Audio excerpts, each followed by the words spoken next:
This is part 2 of refactoring a Battleship game written in Python. In the first part I improved the way that player input was handled. And in the second part I'm going to rewrite the game logic and show you a couple of ways to improve and clean up the design.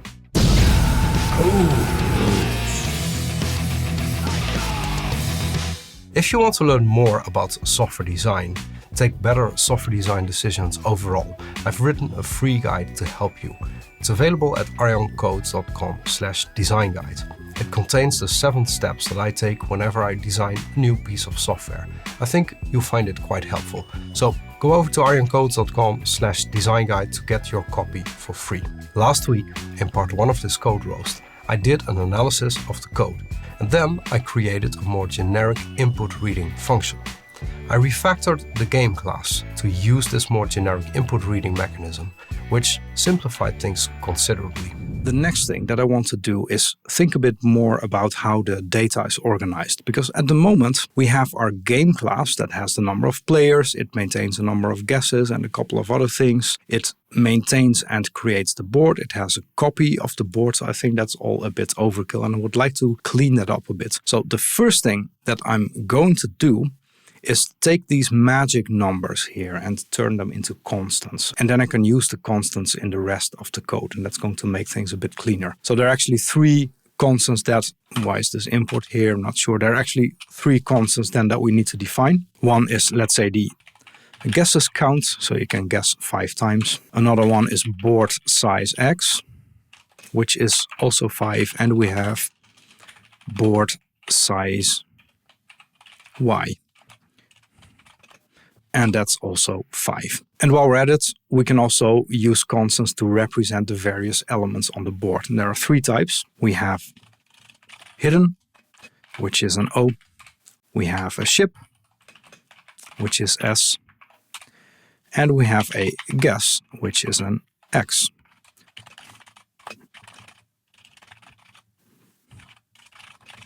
There we go. So now let's clean the code up and use these constants instead. So we go into the game class. So self.guesses. Actually, we don't need that anymore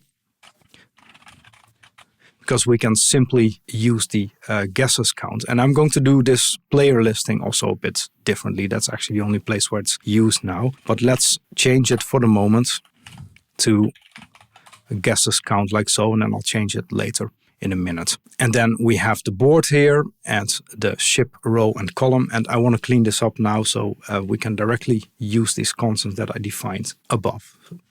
Remove this comment as well. So what I'm going to do, which I think makes a lot more sense, is to make a clear separation between the board and operations that you perform on the board and the logic of the game, like switching between players, reading guesses from the players, and so on. So instead of having a game class, what I would actually do in this case is have a BattleshipBoard class that is responsible for anything related to the Battleship board. So let's create that class. BattleshipBoard, like so. Advantage is that we now in game have this create matrix method.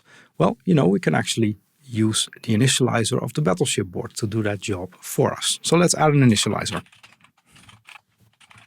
And what Battleship board is going to need is a size X, which is an int, and a size Y, which is also an int. And it's an initializer, so it's not going to return anything. And what we're going to do first is create the board.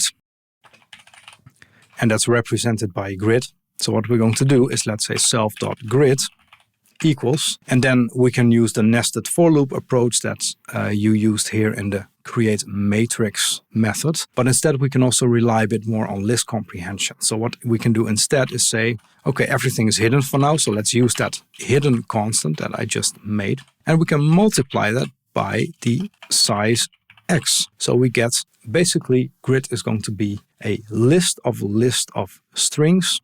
And this gives us the row, basically. And then you might think, oh, then we can actually multiply this by size Y, but that doesn't work because then Python doesn't create actual copies, it copies the references. So in order to solve that, you need to use the for loop here.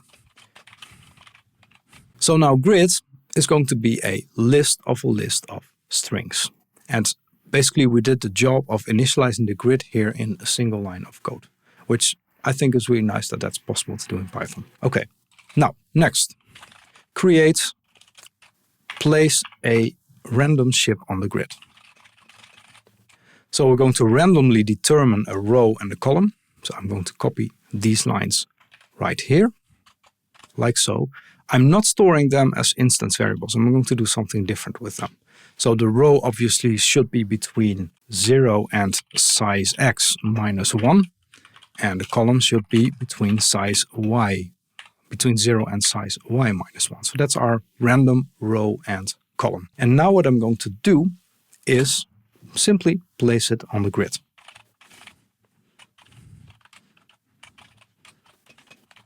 And use the ship constant for that. So the result is that now in BattleshipBoard there is actually a single source of truth, which is the grid.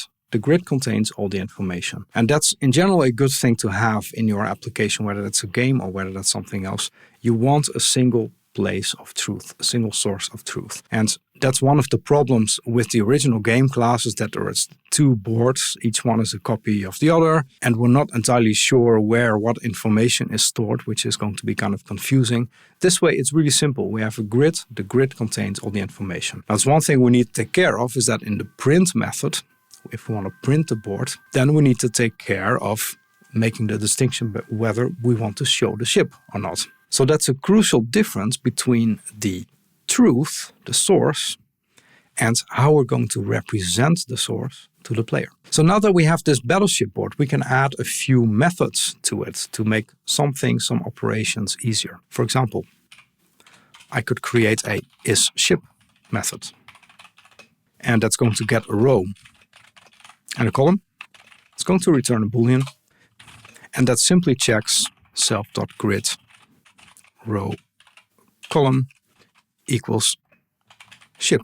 And that should be a double equals, obviously. So now the game logic, instead of having to do this job itself, it can now simply call this method. And then the method does the job for the game logic, keeping the game logic relatively simple. And we can add a few more, like already guessed. That's going to return whether we already guessed at a particular spot. Self.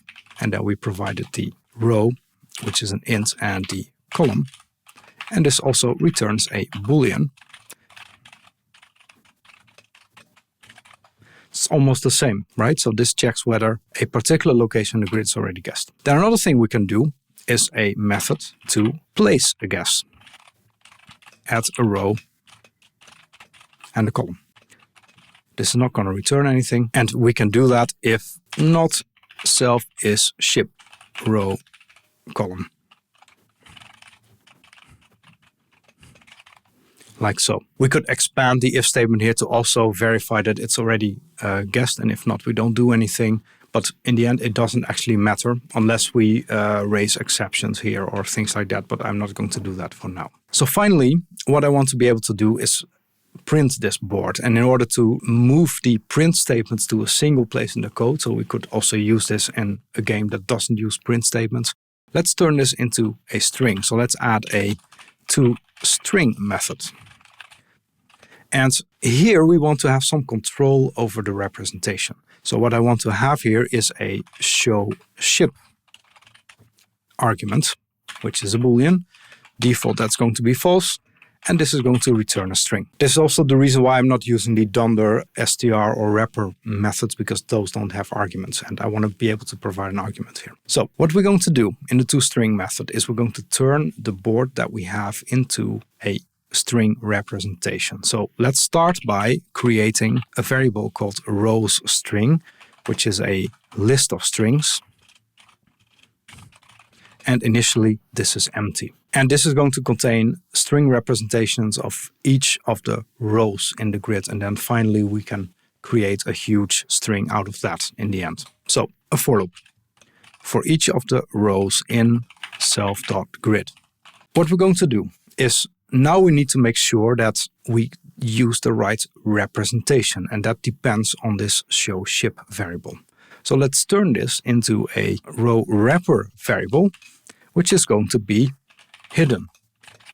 If we're dealing with a ship and we're not showing the ship, else it's simply the column. So if it's a ship and we're not supposed to show it, it's going to be hidden. Otherwise, we're simply going to show the column. So that's the row representation that takes care of showing or hiding the ship. And then we append it to the list that we made in the beginning. And we want to create a single string, so we're going to space things. So we're going to join the row using a space between. Oh, and this should actually be row wrapper, of course. And finally, we want to insert line breaks between the rows so it's displayed nicely. So what we're going to return is \n/join rows string. So that's going to return our string representation of the Battleship board. So what we can do now in game is remove this board and board visible stuff. And we don't need the create matrix thing anymore. We don't need the print board method anymore. We also don't need already guessed anymore because that's going to be part of the board. So our game class is now going to have a self.board equals Battleship board. And then we're going to provide it the size, which is board size X, board size Y. And in the game logic, when we want to read the guess, we're going to provide self.board.already guessed, like so. You could change this, by the way, to make read guess accept a Battleship board instead. That is also fine, but I kind of like the functional approach that I used here. So now what remains is that we can simplify this whole game class right here and make it less dependent on the implementation details of the board and use the functions that we defined here in the board class, which is going to clean up the game logic a lot. So what I'm going to do it in a few steps. First, what I'll do is write a function that covers a turn for a single player. And then we can call that from the actual game logic. So if we look at what happens in the game logic is, let's go, there's also the main function. So it prints the board, right? That's the first thing that it does. Then it runs the game logic. And inside the game logic, well, it asks for the player guess. And then it checks whether or not the player guessed correctly. So what we can do now is create a turn function. And that's going to get a Battleship board because we need to have a board, obviously. And we're going to return a Boolean that's going to indicate whether we guessed correctly or not, because then the logic can do something else depending on the outcome of the turn. So we have our turn, and this is going to handle a single player's turn, like so. First thing, we need to print the board, which is really simple. Board.toString. And we're not going to print the ship because then it's way too easy, so we're just going to print the board. Second thing we're going to do is let the player guess. Well, that's also a function. So we can do a guess row and column equals read guess. And that's going to get board.already guessed. And then what we need to do once we have the guess, we can place the guess, which is here.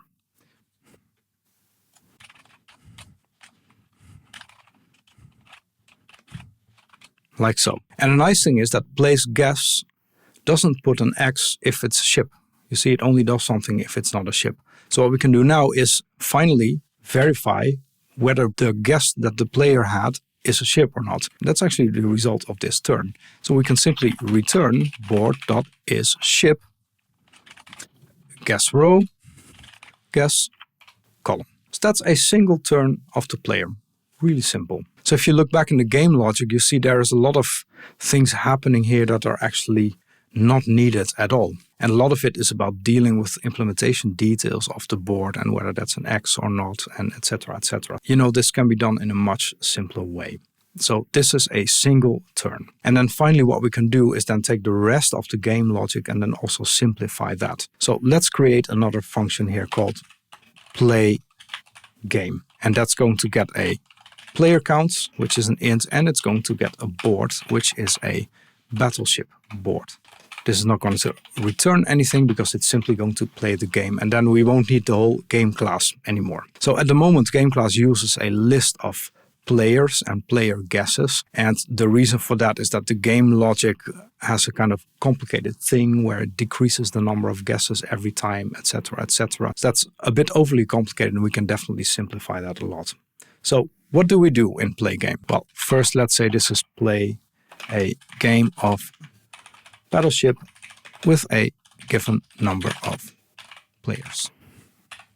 So we're going to start by clearing the screen, which is what's also happening in the current game when you start playing. And then what we're going to do is create a while loop that goes through the players and the turns. So we're going to keep track of the total number of guesses, which initially is 0. And then we create a while loop. So what's the condition here? Well, we want to continue while the total number of guesses is less than the number of guesses per player times the number of players, which we get as a parameter to this function. So this is the condition of the while loop. And then what we can do is determine the current player and the remaining guesses for that player, right? Current player.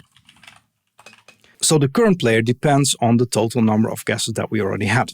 And we can compute it by taking the total guesses modulo the player count.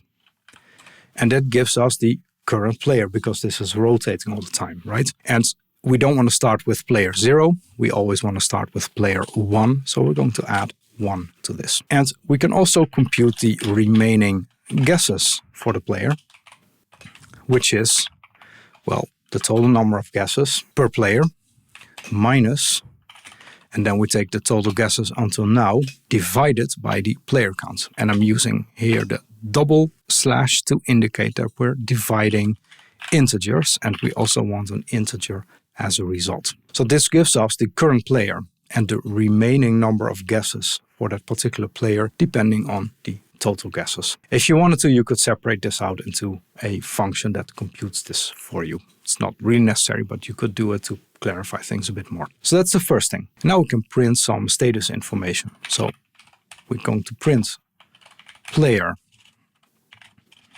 and then that's the current player. So it's that player's turn. Remaining guesses left. That's the status. And now it's very simple. We call the turn function that we made here. That's going to return a bool to indicate whether the player had guessed correctly. So we can add an if statement. If turn, we provided the board that we got here as a parameter as well. So if that's true, then we're going to print, I don't know, congratulations. Player, current player, sank the ship, like so. And because we won, well, we can break out of the while loop. So, break, no semicolon. Else, we're going to print, sorry, you missed. And in order to not end up with an infinite while loop, we increment the total guesses by 1. So that's the main game logic. And when you look at it this way, actually the logic itself is pretty simple. And you could make it even cleaner by putting this into separate functions if you wanted to. So we're simply going through the rounds for each player, calling turn, and then the player does their turn. And depending on whether they won, we print something or we print something else. So it's really basic, really simple. Now the final thing that's happening in the main function is that at the end, it's still going to print the board one more time, showing the ship, especially if you lost, that's important, right? So we can also do that here. So after we break out of the while loop, we're going to print the board, calling toString, show ship equals true. So now this is going to show the ship to us. A minor thing that's missing is that there's no game over message at the moment. So what we can do here is add one extra if statement. So if the total guesses is larger or equal than guesses count times player count, well, then we're going to print game over. You didn't find the ship in time, like so. And now we don't need all this player list stuff anymore that's in the game. We have really simplified the game logic a lot. Let me delete this game class because that's no longer needed at all. And the main function, we also don't need it anymore. So we simply have the main function right here. And then here we're not creating a game, but what we're going to do is we're going to create a battleship board.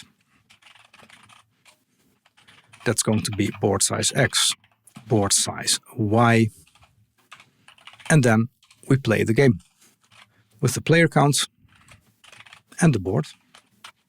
And let's delete these 2 lines as well. Let's verify that this works correctly. So how many players? 1.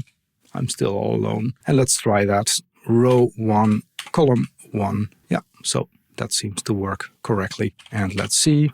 So I'm going to do it systematically again. So where was the ship? Yeah, it was in row 4, column 2. So final look at what we ended up with.